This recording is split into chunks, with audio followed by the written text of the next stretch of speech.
Bonjour Stéphane, Bonjour Pierre-Antoine. bienvenue pour un nouvel épisode de Regard Libre. Donc toujours en confinement, toujours le coronavirus. Aujourd'hui, on va... Nous sommes incarcérés, je pense, maintenant, on Oui, peut dire. voilà, c'est ça. Euh, Aujourd'hui, on va parler du coup de gueule d'un pharmacien qui était passé. Ça fait pas mal de... Je l'ai vu pas mal circuler sur les réseaux sociaux. Donc on va écouter rapidement le début de son intervention chez Morandini, où en gros, il dénonce le fait que l'État laisse pas les pharmaciens gérer eux-mêmes l'approvisionnement. Métier sur lequel ils ont l'habitude de faire, ils ont l'habitude de gérer tous ces approvisionnements et l'État fait des réquisitions, ce genre de choses et casse un peu toute la chaîne. Donc, on va écouter. Monsieur Macron, laissez les pharmaciens faire leur travail.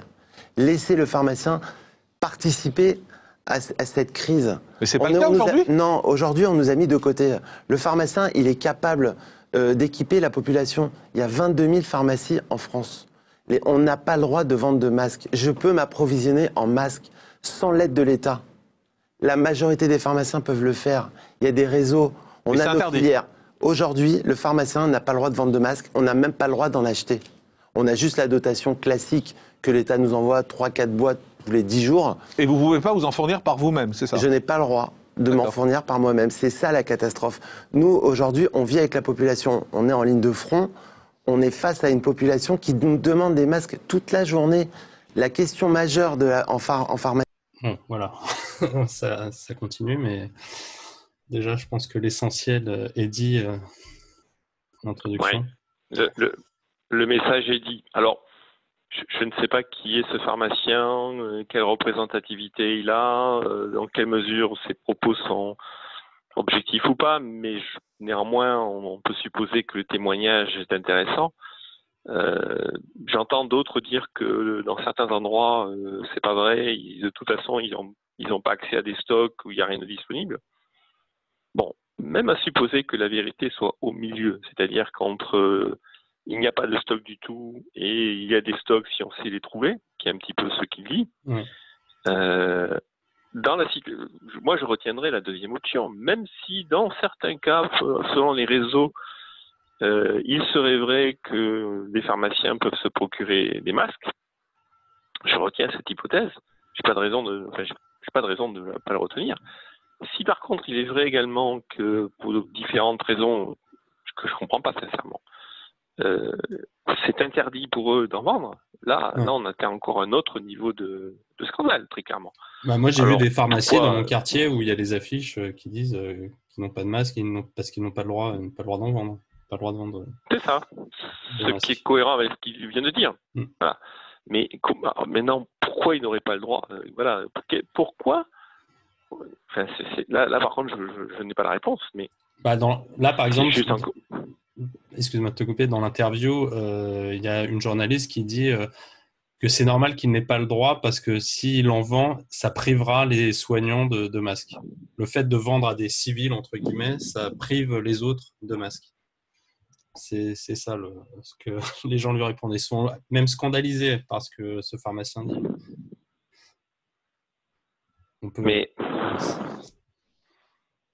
on est encore dans la logique du gâteau fini. C'est-à-dire qu'il y a une capacité. On a une capacité de production qui est toujours la même, qui n'augmente jamais. Et donc, si on en vend à quelques-uns, forcément, ça va priver les autres. Mais c'est pas comme ça que ça fonctionne. Encore une fois, on en a parlé de nombreuses fois ici. C'est pas vrai, c'est pas comme ça que ça fonctionne. Plus on consomme et plus on appelle la consommation, plus les producteurs sont incités à produire. Donc au contraire, c'est plutôt l'inverse une fois encore qui est vrai. Si on freine la consommation, on va freiner la production, parce que les producteurs n'auront aucun intérêt a priori à produire quelque chose qui ne va pas se vendre, qui ne sera pas vendu.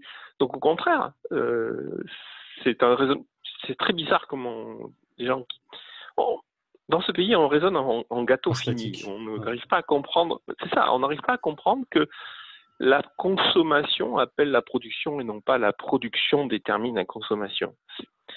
Donc non, c'est pas vrai. Si on peut en acheter dans certaines pharmacies, les pharmaciens vont voir qu'ils en vendent. Ils ont intérêt à vendre des choses puisqu'ils prennent une marge au passage. Donc ils vont dire aux producteurs, moi j'en vends, il m'en faut d'autres. Non mais là, s'ils prennent une marge, on va te dire, ils profitent du malheur des gens.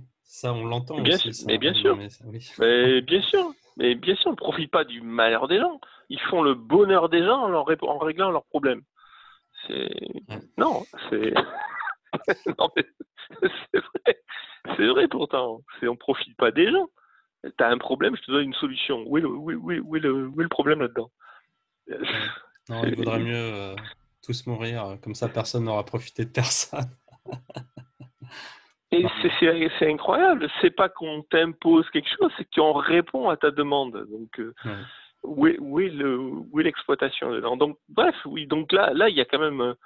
Si ce que tu dis est vrai, c'est on interdit parce que sinon ça va pas aller aux soignants. Ça montre qu'encore une fois, on a un État dirigiste tout en haut. On a des fonctionnaires qui ne comprennent pas du tout comment fonctionne le marché, qui raisonnent en gâteau fini et qui croient qu'effectivement la capacité de production est statique. Alors, on a vu le nombre d'initiatives qu'il y a de partout.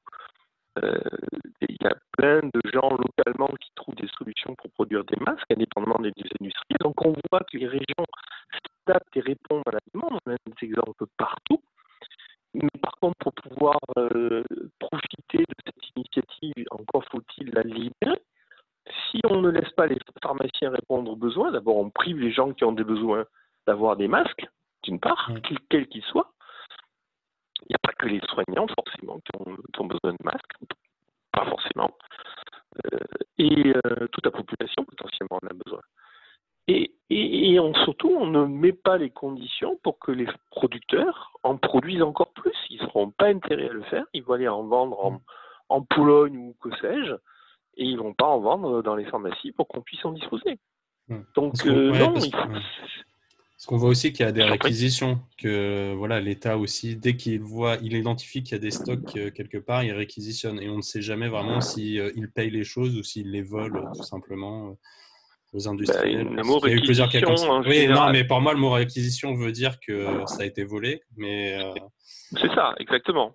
Pour moi, ça va de pair. Hein.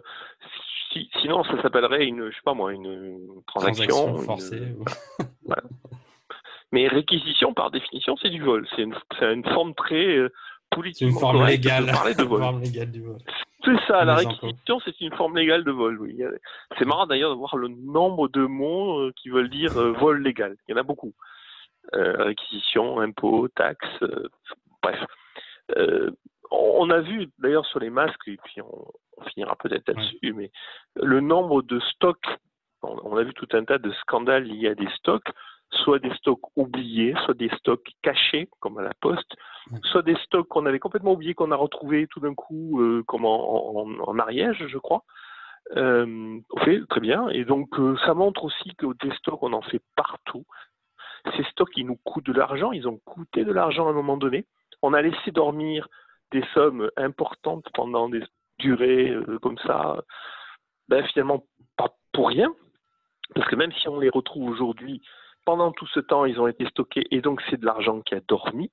Souvent, on se demande où passe l'argent, ou pourquoi on dépense autant et pourquoi ça nous coûte autant. Il est clair que si on fait des stocks de partout de ce genre de choses, il n'est pas surprenant qu'on ait des stocks qui dorment, inutiles, partout.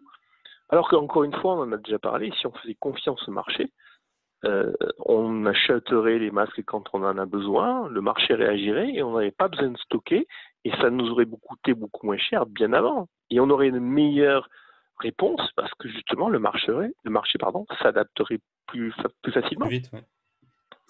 Plus vite, okay. Enfin, plus vite. Ouais. Plus vite, ça se discute. Ça se discute, il y aura un temps à l'allumage, mais oui, plus souplement. Il y a toujours un temps à l'allumage, mais plus souplement, plus. D'accord. Ok, très bien, merci Stéphane. Merci. Je t'en prie.